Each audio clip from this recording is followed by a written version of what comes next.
그래서 뭐 세월이 원통하다 뭐 이가 갈리도록 뭐 이런 그 심정이라고 하는 거는 사실은 시인의 심정이기에 앞서서 보통 우리가 살아가다 보면 일상적으로 일상인들이 그 느끼는 감정의 아주 평범한 형식이잖아요. 아 원통하네 진짜.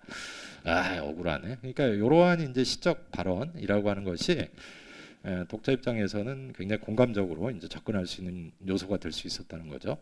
그다음 395페이지의 셋째 줄로 가면은 이를테면은 그 김수영의 시에 나타난 비애와 자기 비하의 면면들 같은 경우는 뭐 전쟁과 혁명의 파란 속에서 획득된 패배감과 같이 과거 시인들의 그런 거창한 것이 아니고 사실은 소시민적 비관주의다.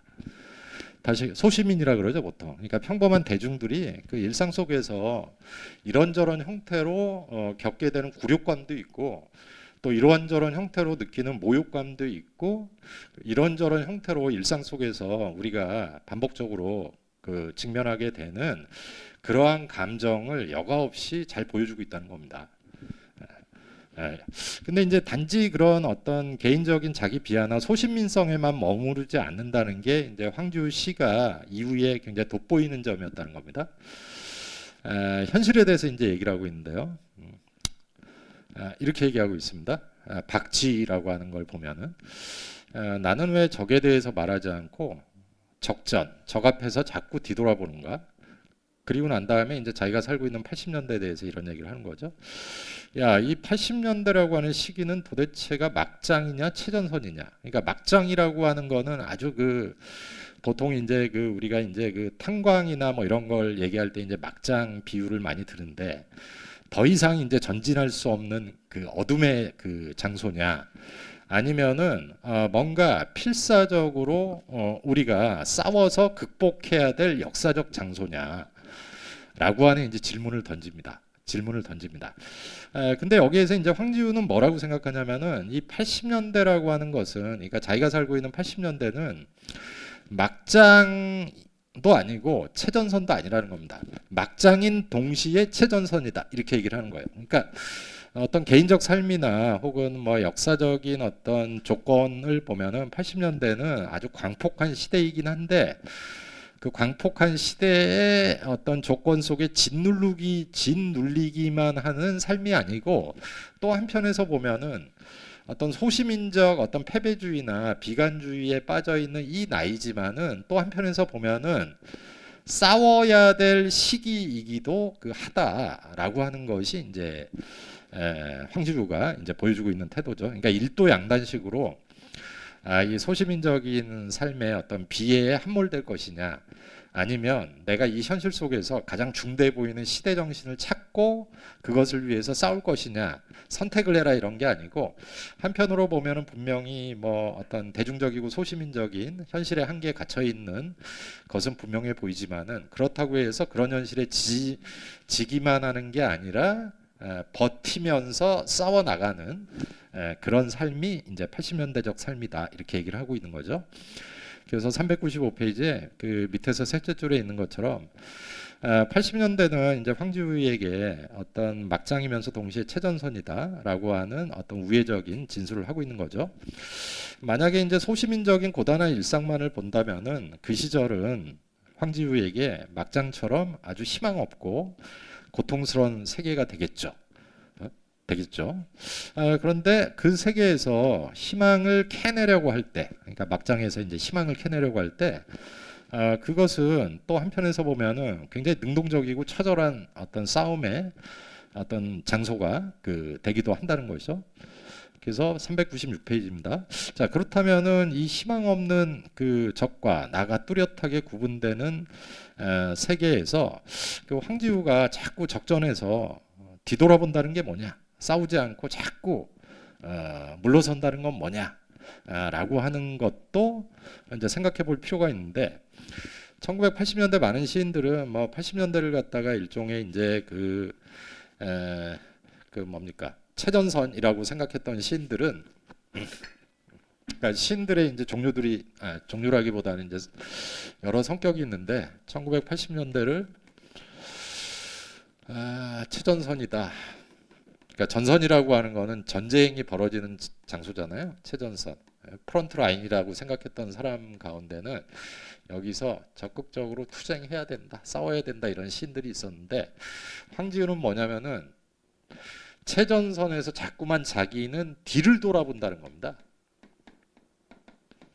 다시 얘기해서 직접적인 투쟁으로 나가는 게 아니고 80년대적 현실에서 자꾸만 그 성찰하고 머뭇거리고 있다는 거예요. 머뭇거림. 그리고 황주의 시는 이런 데 있다는 거죠. 이 머뭇거림에 있다는 겁니다. 어떤 사람이 이걸 보고 굉장히 비겁하다고 할 수 있겠죠. 싸워야 될 때 전선이면은 적과 동지로 이렇게 나눠져 있잖아요. 그럼 동지와 함께 적과 싸워야 되는데 자기는 적과 싸우는 게 아니고 왜 자꾸 적에 대해서 나는 생각을 하는 거지? 적의 본질에 대해서 성찰을 하는 거지. 그리고 나는 왜 자꾸 뒷걸음을 치면서 뒤돌아보는 거지? 라고 이제 반문을 이제 던지고 있다는 겁니다. 근데 이게 이제 황지우 씨가 보여주고 있는 어떻게 보면 이제 중요한 특성 중에 그 하나라는 거죠. 보통 이제 뭐 적과 동지하면은 적이라고 하는 건 내 바깥에 있는 대상이라고 생각하기 쉬운데 황지우는 어떻게 생각하냐면은 내 안에 내 마음속에 또 다른 적이 있다고 생각을 합니다. 그러니까 부정해야 될 것은 단지 내 바깥에 있는 외부가 아니고 외부만이 아니고 사실은 내 마음 속에 내 내면 그러니까 나의 내부 속에서도 적이라고 간주할 수 있는 부정적인 면모들이 있다는 거예요. 그것을 인정함으로써만 어떻게 보면은 현실에 대한 어떤 복합적인 중충적인 이해가 이제 가능하다라고 이야기를 하고 있는 거죠. 자, 어쨌든 그 396페이지의 그 인용시 바로 위를 보면은 황지우가 그 시적 리듬을 한번 보시면은 굉장히 빨라집니다. 적에 대해서 얘기할 때는 시의 리듬, 호흡이 굉장히 빨라지죠.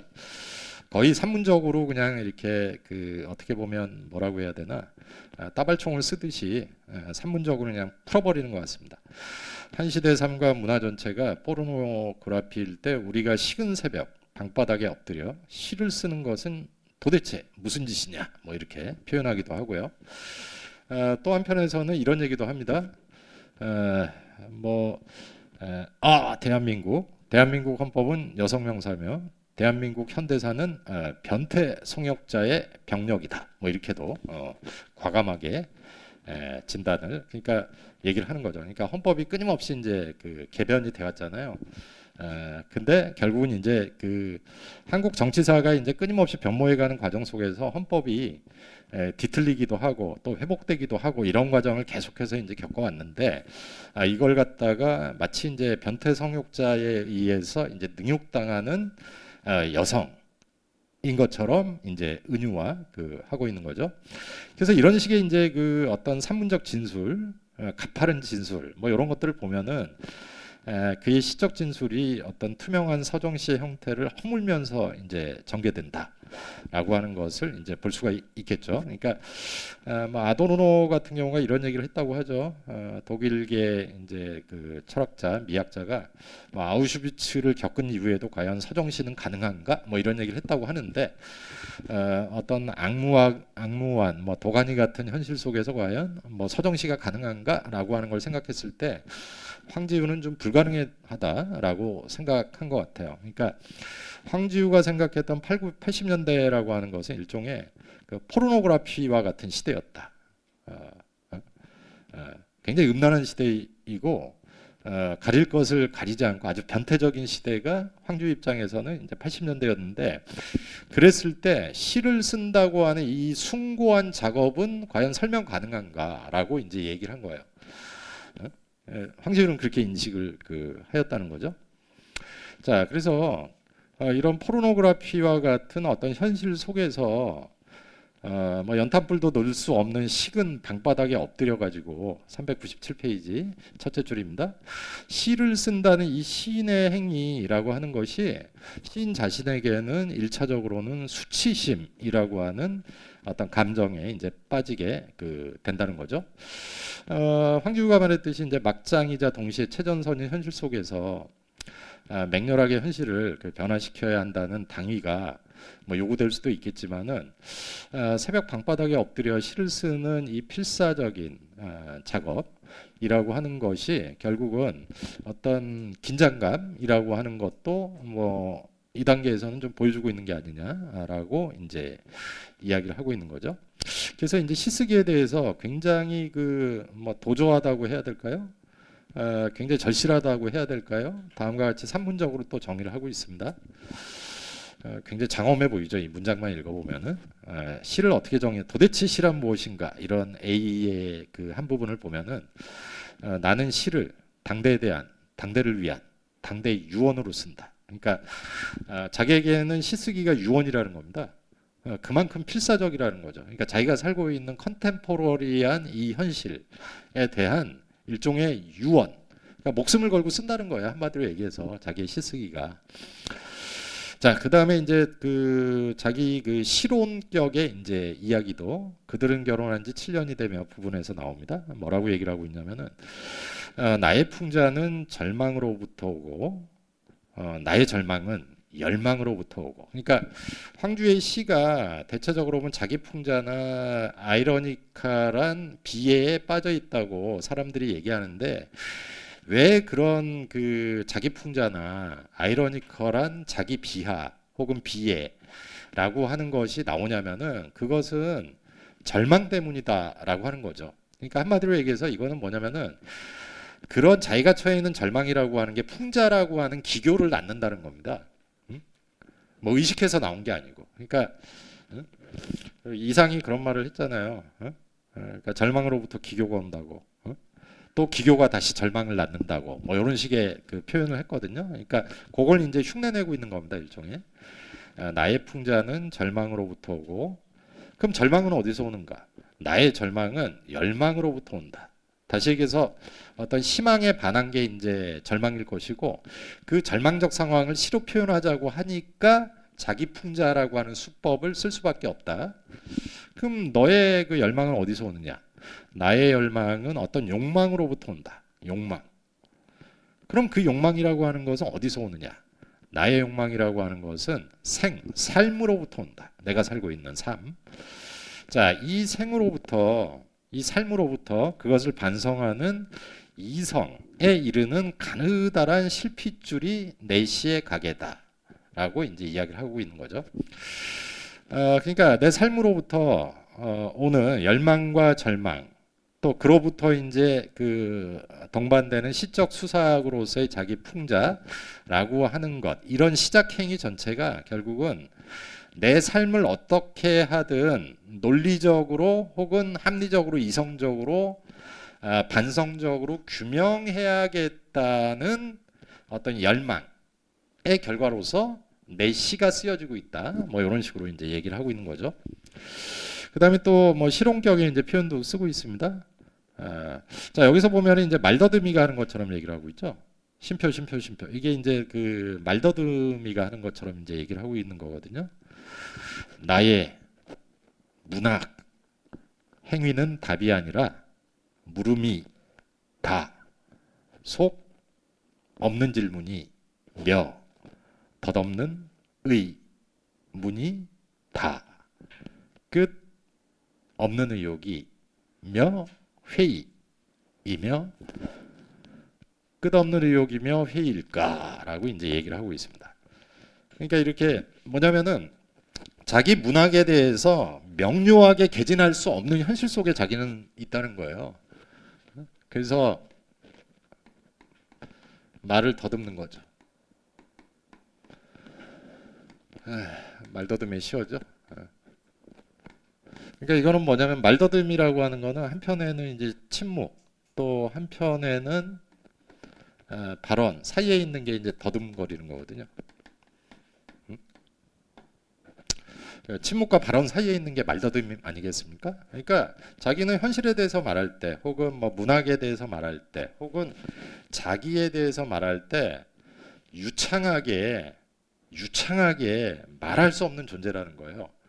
나는 문학에 대해서 말할 때 오직 더듬거림으로써만, 다시 얘기해서 침묵과 발언의 그 중간에서 아주 어렵사리 필사적으로 말할 수밖에 없는 존재라는 겁니다.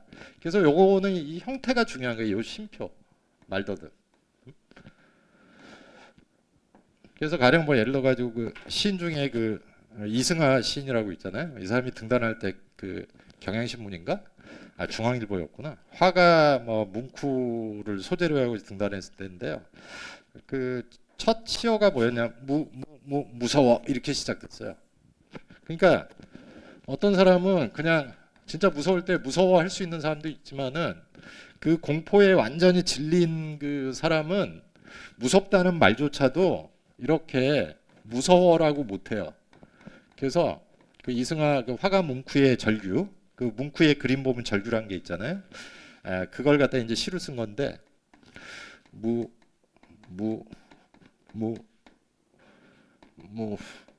뭐 이런 식으로 쓴다는 거예요. 그러니까 이게 말더듬인데, 그러니까 이 말더듬을 통해서 말할 수 없는 현실에 대한 어떤 공포를 이제 그 얘기한 거죠. 그 뭉크라고 하는 화가의 그 뭉크 그림 아시죠? 이렇게 생겨가지고 눈 이래가지고 막 손이 이거 요게 이제 그 시였거든요. 그러니까 요게 요런 말더듬을 통해서 이렇게 표현한 거는 뭐냐면은 현실하고 아주 그 순탄한 어떤 소통 자체가 불가능한 현실 속에서 표현할 수 없다는 거예요. 근데 표현을 해야 된다는 거예요. 그러니까 문학이라고 하는 게 그런 거예요. 그러니까 황지우에게 뭐 시쓰기라고 하는 것은 답이 아니고 물음인데 불완전한 물음이고 사실은 발화할 수 없는 온전한 어떤 통사론적인 언어로 온전하게 말할 수 없는 침묵이거나 말더듬을 통해서만 간신히 말할 수 있는 어떤 질문이라는 겁니다. 그래서 쉼표가 중요하다는 거죠. 그래서 이게 이런 시 같은 경우가 그 가만히 보면은 그 시의 효과를 알기 위해서는 꼭 그 낭송을 해봐야 되거든요. 제 생각에는 그 시를 뭐 우리는 그냥 눈으로만 읽는데 그 시가 가지고 있는 그 어떻게 보면 표현의 그 혹은 언어의 그 감각적 성격을 정말 이렇게 체화하기 위해서는 그 읽어봐야 됩니다. 낭송을. 그래서 말더듬이처럼 읽어봐야 돼요. 그 시 같은 버라이어티 쇼 1984는 나의 문학 뭐 이것도 이제 말더듬이처럼 한번 읽어봐야 됩니다. 끝없는 의욕이며 회의 이걸 갖다가 만약에 쉼표를 빼고 한번 시를 읽어보세요. 나는 나의 문학 행위는 답이 아니라 물음이다. 속없는 질문이며 덧없는 의문이다. 끝없는 의욕이며 회의이다. 똑같은 그 의미론적으로는 똑같아 보일지도 몰라요. 그런데 이게 말더듬이의 성격으로 어떻게 보면 이제 그 단속적으로 그러니까 휴지, 침묵과 발화가 진행이 될 때는 이 말더듬과 비슷하게 진행이 될 때는 전혀 다른 이제 시적 효과를 이제 보여준다는 거죠. 자, 근황 같은 이제 뒤를 읽어보시면은 나는 시의 무정부주의를 겪었고, 그러니까 시의 무정부주의라고 얘기를 하고 있습니다. 시의 아나키즘. 그러니까 자기는 그 시가 가지고 있는 어떤 형태라든가 시를 규정하고 있는 어떤 문법이라든가 질서라고 하는 것을 파괴하고 해체하는 그런 이제 어떤 시작 단계를 겪었고 그렇기 때문에 시라고 하는 것은 나에게 더 이상 성소, 그 홀리스틱한 장소가 아니에요. 시라고 하는 거는 전혀 나에게. 왜냐하면 황지우의 시어를 지금까지 봤겠지만 황지우의 시어는 지극히 일상적이고 세속화된 그런 언어거든요. 비속어들도 굉장히 많고. 그래서 시라고 하는 게 뭐 이를테면은 뭐 진리를 갖다가 실어 담는 그릇이 뭐 언어이고 시다 이런 식의 생각을 하질 못한다는 거죠. 그럼에도 불구하고 나는 시의 형교를 믿었다. 그러니까 어떤 시가 가지고는 어떤 계시적인 어떤 믿음을 가지고 있긴 했었다는 거예요. 과거에는 그래서 뭐 에피파니 뭐 이런 얘기를 하는데, 그러니까 시 혹은 시어가 어떤 진리를 순간적으로 드러낸다라고 하는 게 이제 시의 형교 뭐 이런 개념일 텐데. 과거에는 믿었다는 겁니다. 하지만 뭐라고 얘기하냐면 나는 곧 개종하겠다 이렇게 얘기를 합니다. 그리고 나는 거칠어질 것이다 이렇게 얘기를 합니다. 다시 얘기해서 다시 이제 세속화된 시어의 세계로 이제 나아가겠다 뭐 이렇게 얘기를 하고 있는 거죠. 자, 398페이지로 가면은 그 어쨌든 A에 따르면은 황주의 시는 어떤 유언처럼 굉장히 그 묵중한 어떤 절실함을 갖고 있는 행위라고 볼 수 있고요. 그리고 이제 아시는 바대로 이제 앞쪽에서 얘기했듯이 가능한 모든 방법을 동원해서 황지우가 어떤 시의 형태 파괴적인 성격을 보여줬다. 그게 이제 무정부주의라고 하는 표현으로 이제 나타날 수가 있겠습니다. 그러다 보니까 이제 시집들을 보면은 새들도 세상을 뜨는구나. 겨울나무로부터 봄나무에로에 이르는 시의 전개 과정. 그러니까 초기 시 같은 경우는 이런 시의 무정부주의가 가장 예민하게 나타난 시집이고, 사실 뭐 1980년대 뭐 황지우 시에 대해서 평가할 때는 주로 이 초기 시 새들도 세상을 뜨는구나, 겨울나무에서 봄나무에로, 이 두 권의 시집이 주로 이제 논의가 됩니다. 그럴 때 이 황지우의 시작 태도를 보면은 제 생각에는 다분히 선동적이다. 선동적이다. 그러니까 감정적으로 독자를 갖다 선동하고, 또 한편에서 보면 자기 고발적이다, 혹은 자기 풍자적이다라고 하는 성격을 보여줍니다. 다시 얘기해서 자기의 추한 단면을 갖다가 여과 없이 노골적으로 하는 거죠. 그래서 뭐 가끔 뭐 이런 표현이 가능할지 모르겠는데 정신의 노출증 뭐 이런 것도 가능할 것 같은데, 하여간 자기의 추함을 갖다가 여과 없이 노골적으로 이제 노출하는 뭐 이런 것들이 이제 초기 시에 황지우 시가 가지고 있는 선동성이다.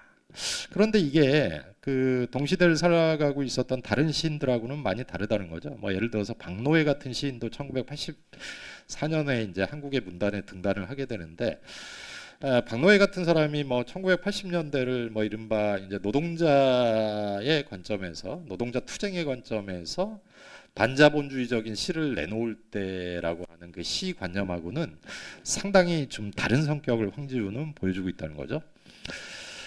그래서 뭐 그 문장에서 이제 몇 문장 내려오면은 황지우 씨의 무정부주의는 객관적 현실에 대한 어떤 고발이라고 하는 층위가 물론 있지만은 거기에서 멈추지 않고 자기 고발, 자기 반성이라고 하는 층위와 결합을 시킨다. 다시 얘기해서 객관적인 차원의 현실, 객관 현실. 그러니까 뭐 황지우가 그랬다고 하잖아요. 그 아까 봤듯이 적이라고 하는 게 바깥에만 있는 게 아니고, 보통 이제 그 바깥의 적에 대해서 얘기를 많이 하는데, 적이라고 하는 게 내 바깥에만 있는 게 아니고 내 안의 적도 있다는 겁니다.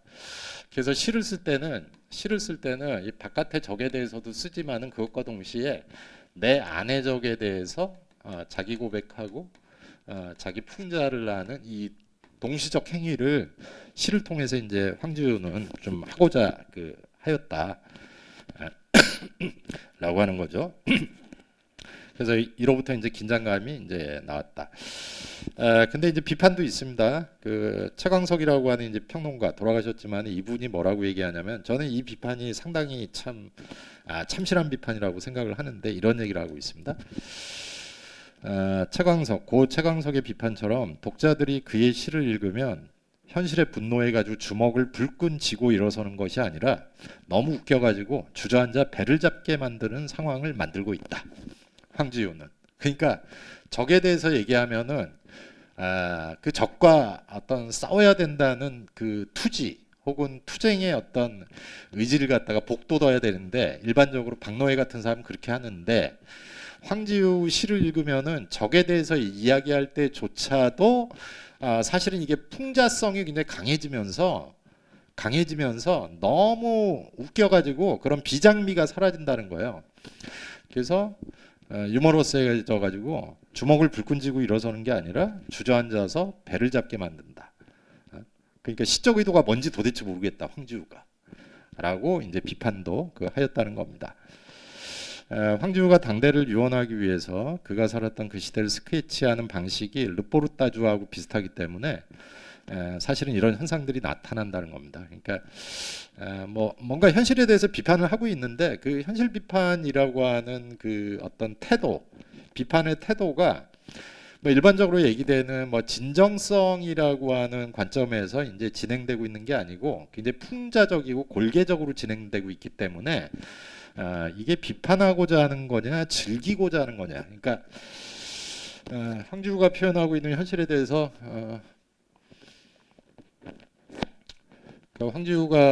황지우가 파악하고 있는 이 현실이라고 하는 것에 대해서 이게 비판하고자 하는 건지 아니면 현실에 뭐라고 이게 뭐라고 그러지? 투항은 아니고 수능도 아니고 어떤 현실에 뭐 이게 단어가 갑자기 생각이 안 나는데 갑자기 생각이 안 납니다. 그러니까 황지우가 현실을 비판하기 위해서 시를 쓴 건지 아니면은 현실과 함께 놀아나고 있는 자기라고 하는 것을 사실은 표현하기 위해서 쓰고 있는 건지 애매하다, 명확하지가 않다. 뭐 이런 식의 이제 비판이 있었다는 겁니다.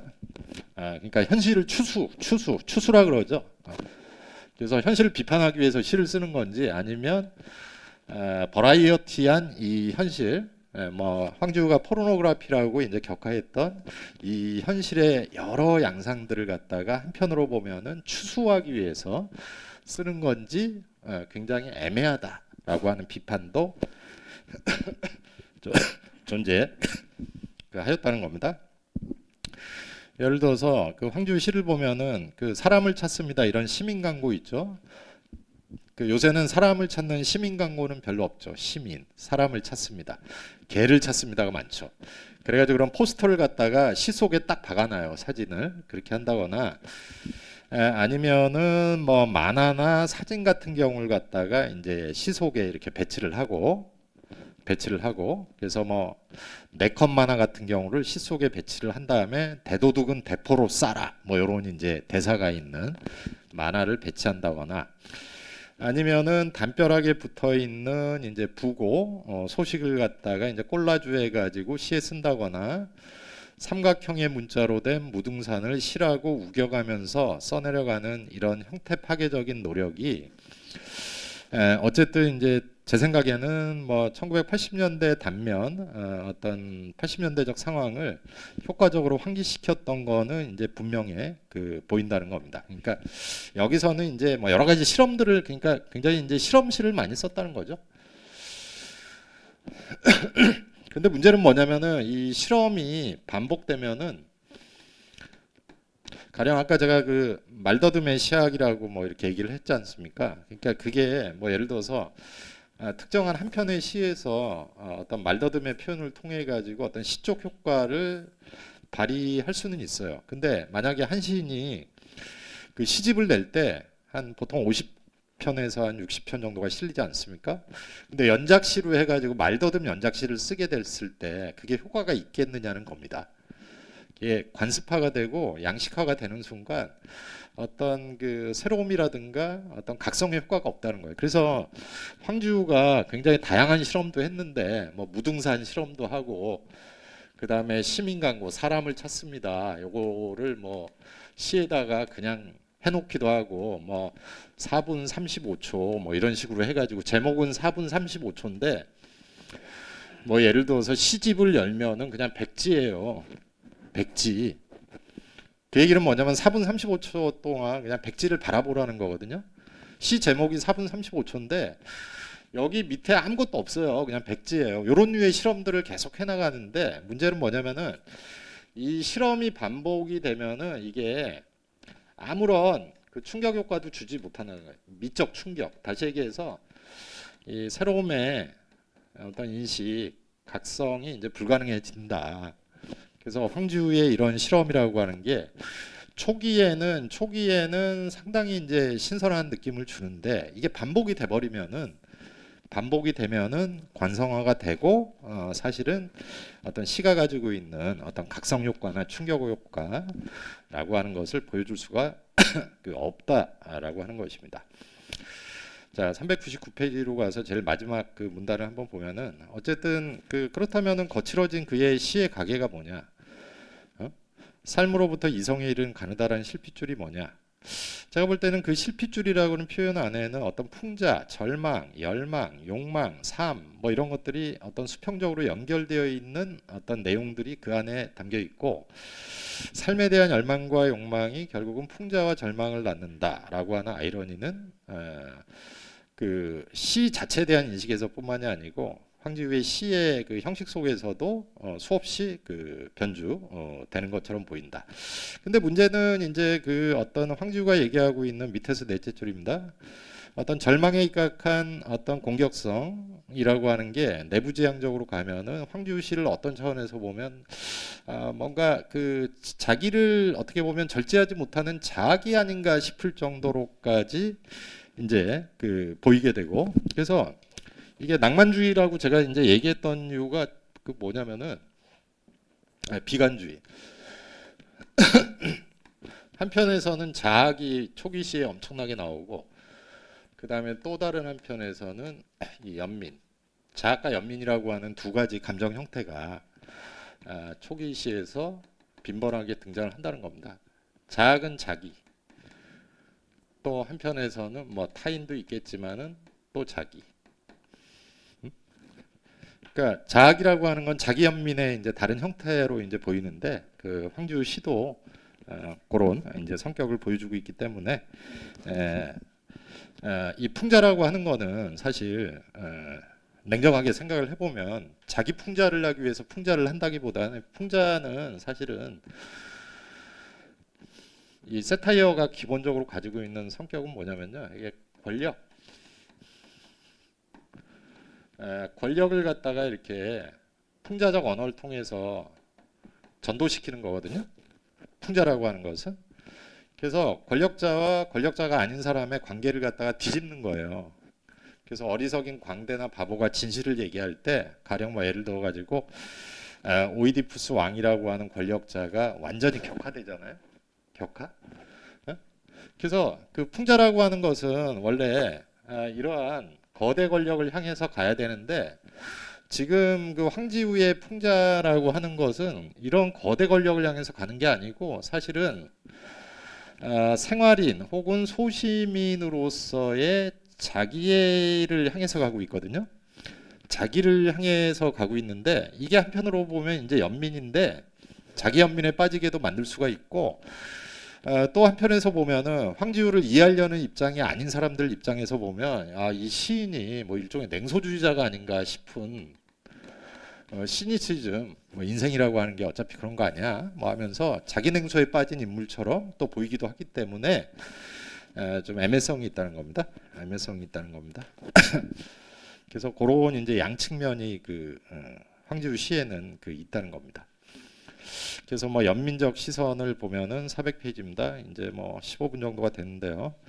오늘 뭐 다 하지는 못할 것 같습니다만, 어쨌든 뭐 이것도 이제 실용격이죠. 박지라고 하는 시를 보면은 현실애로 열린 나의 시적 토론은 연민이다. 기본적으로 이제 황지우가 시를 쓸 때는 이 연민에서 출발한다는 겁니다. 뭐 자기 연민도 있고요. 자, 그다음에 그 밑에 이제 그 문장을 보면, 그러한 연민의 시선은 매우 뿌리 깊은 것이어서 시인에게는 사물에 대한 연민도 있어 보인다. 한편 연민은 시인에게 자기 반성의 계기를 제공하기도 한다. 일종의 이제 자기 연민인데요. 자, 청량리 서울대, 요 버스죠, 버스 95번 버스. 옛날에 청량리에서 서울대까지 왔다 갔다 했던. 자, 이런 얘기를 합니다. 나는 왜 이런지 세상을 자꾸만 내려다보려고만 한다.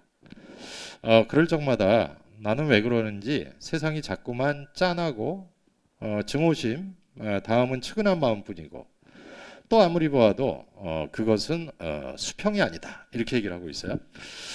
그러니까 이제 이 버스, 그러니까 청량리에서 이제 서울대를 왕복했던 버스를 생각해 보면 이제 서울대의 시선에서 이제 세상을 좀 보는 거라고도 볼 수가 있겠죠. 나는 왜 이러는지 세상을 자꾸만 내려다보려고만 한다.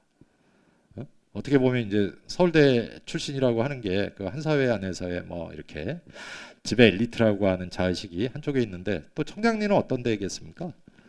뭐 옛날에 그 지금도 있나? 그 옛날에 그 588이라고 그 사창가가 있었던 데 아니겠어요? 근데 이 버스가 청량리에서 이제 그 서울대를 이제 왕복하는 버스라는 거예요. 근데 이제 자기가 이 제목을 딱 적어놓고 하고 있는 말이 나는 왜 이러는지 세상을 자꾸만 내려다보고자 보고만 한다. 그럴 적마다 나는 왜 그러는지 세상이 자꾸만 짠하다. 증오심 다음은 측은한 마음뿐이고 아무리 보아도 그것은 수평이 아니다. 뭐 이런 식으로 이제 이야기를 하고 있는 거죠. 자, 그다음에 이제 401페이지의 부분에서는 지금까지 이제 초기작에서의 어떤 비관주의자 에 대해서 얘기했다면은 401페이지부터는 현실주의자, 리얼리스트로서의 이제 황주에 대해서 얘기하고 있는데요. 뭐 이 부분 뒤쪽에는 시간이 좀 한정돼 있어서 시 한 편만 한번 읽어보도록 하겠습니다. 요 시가 사실은 황주시에서 걸작이죠. 겨울나무로부터 봄나무에로 근데 한번 읽어보도록. 이 시가 뭐 수능이라든가 뭐 하여간 교과서에 실려 있는 시 중에 황지우 시는 이 시가 많이 실려요. 한번 제가 읽어보도록 하겠습니다. 나무는 자기 몸으로 나무이다. 근데 자 보세요. 여기에서 그냥 나무는 나무이다는 동어 반복일 수 있는데 자기 몸으로 나무이다 이렇게 얘기를 하고 있습니다. 자기 몸으로. 그러니까 나무라고 하는 것은 벌써 1, 2행에서 무슨 뭐 예를 들어서 햇볕과 바람과 비와 이것에 의해서 나무가 되는 거 아니고 그냥 자기 몸으로서 나무가 된다는 겁니다. 자기 온몸으로 나무는 나무가 된다 이렇게 얘기를 하고 있고요.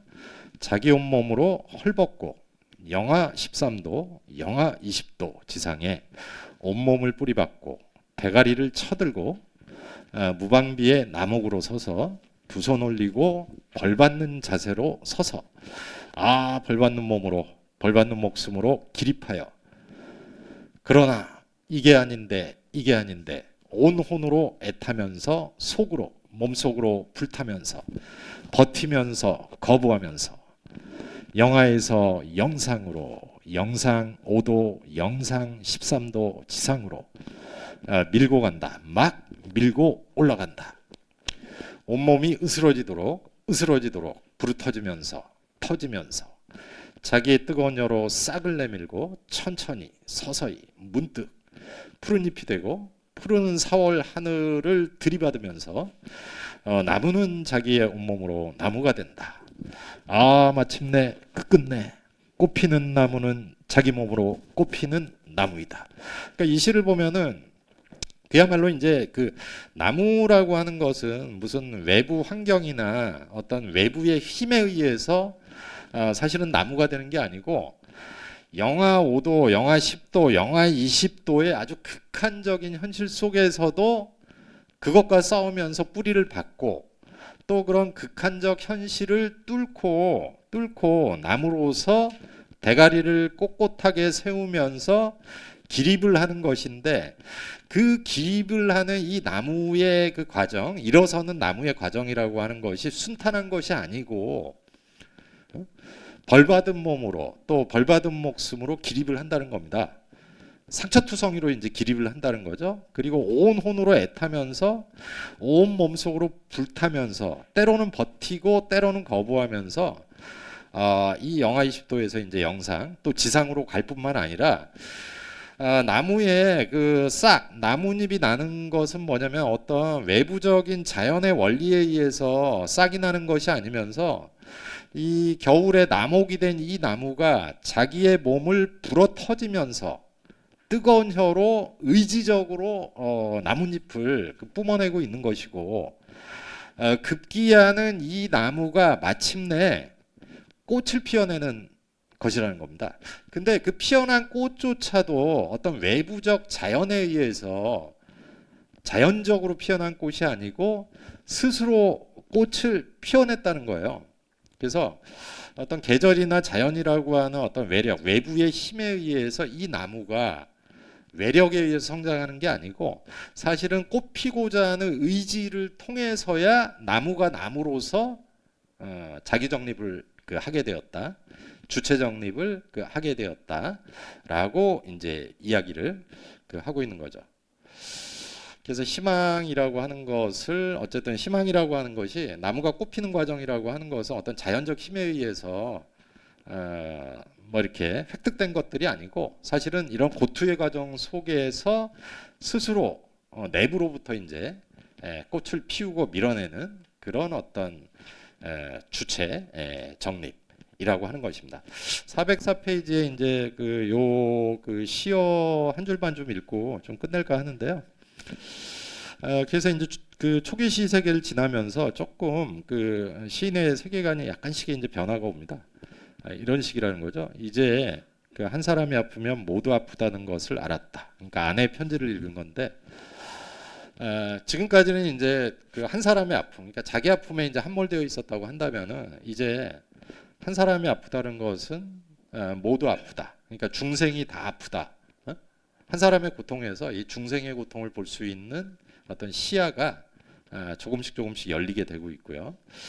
그다음에 이제 그 109-5 같은 경우는 뭐 이게 치열하게 싸운 자는 적이 내 속에 있다는 것을 안다 이렇게 얘기를 하고 있고, 그다음에 이제 정가를 다루고 있는 시에서는 이제 상대성을 얘기합니다. 정갈은 독이 오를 때 가장 아름다운 색깔을 띈다 이렇게 얘기하고 있고요. 온몸에 번진 적의여, 너를 목조리려고 올라타서 내려다보면 너는 나였다. 그러니까 너는 나다 라고 하는 이제 어떤 타자, 그러니까 내가 적이라고 생각했던 존재가 사실은 나였다. 그래서 결국 뭐냐면은 너와 내통하고 싶다 이렇게 얘기하고 있고요. 투구 속에 너의 영육, 모래바람에 의해 여의도가 한없이 그 이동한다. 그래서 너와 나의 이제 모종의 동일성 이런 것들을 이제 보여주면서 이제 후기라고 할 수 없죠. 아주 짧은 세월 동안 시기 동안 시를 썼기 때문에 후기로 갈수록 어떤 시세계가 뭐 초기와는 좀 다른 형태로 변하게 되고 좀 불교적 성격을 갖게 된달까요? 불교? 뭐 그런 성격을 좀 갖고 있습니다. 근데 제가 불교에 대해서는 잘 몰라가지고 뭐 화엄이라든가 막 이런 얘기도 막 하고 있는데 사실 잘 그냥 뭐 시 자체는 이해가 되는데 불교적 화엄이 뭔가에 대해서는 잘 모르겠더라고요 저는. 그래서 뭐 408페이지 시가 이제 뭐 그 비슷한 시인데요. 뭐 비구 요것만 시만 읽고 그냥 끝내겠습니다. 비구름 낀 날 408페이지에 있는 구름바다 위 운주사라고 하는 시인데요. 비구름 낀 날 운주사 후기십니다. 일종의 한 채 돛배가 뿌연 연초록 화순으로 들어오는데 가랑이를 쩍 벌리고 있는 포구 천불천탑이 천만 개의 돌등을 들고 나와 맞는다. 해도 그게다 마음덩어리 아니겠어? 마음은 돌 속에다가도 정을 들게 하듯이 구름 또 활짝 펴고 온 우주를 다 돌아다녀도 정들 곳은 다만 사람 마음이어서 다시 내려오는 이 진창. 비구름 잔뜩 낀 날 산들은 아주 먼 섬들이었네. 뭐 이런 식으로 이제 그 시가 조금 바뀌거든요. 그래서 초기 시가 가지고 있었던 어떤 자기 풍자의 성격이 좀 후기 시로 이렇게 가면서는 뭐라고 얘기해, 대자대비한 세계로 좀 간다고 해야 되나? 한 사람이 아프면 많은 사람들이 아프다는 사실을 알겠다 이후로 좀 시적인 어떤 정서가 한편으로는 되게 이완되는 것 같고요. 또 뭐 불교라고 얘기를 했는데 또 한편으로 보면은 성과 속이라고 한다면은 사실은 성속일여라고 해가지고 속에서 성을 찾던 시인이 성 쪽으로 너무 가버린 것 같아요. 뭐 그래가지고 이제 그런 성격입니다. 그 뒷부분은 선생님들 한번 뭐 이렇게 읽어보시면서 다시 한번 음미해 주시면 감사드리겠습니다. 예, 오늘은 황지우 여기서 마치고요. 다음 주에는 기영도로 뵙겠습니다. 예, 끝내겠습니다. 감사합니다.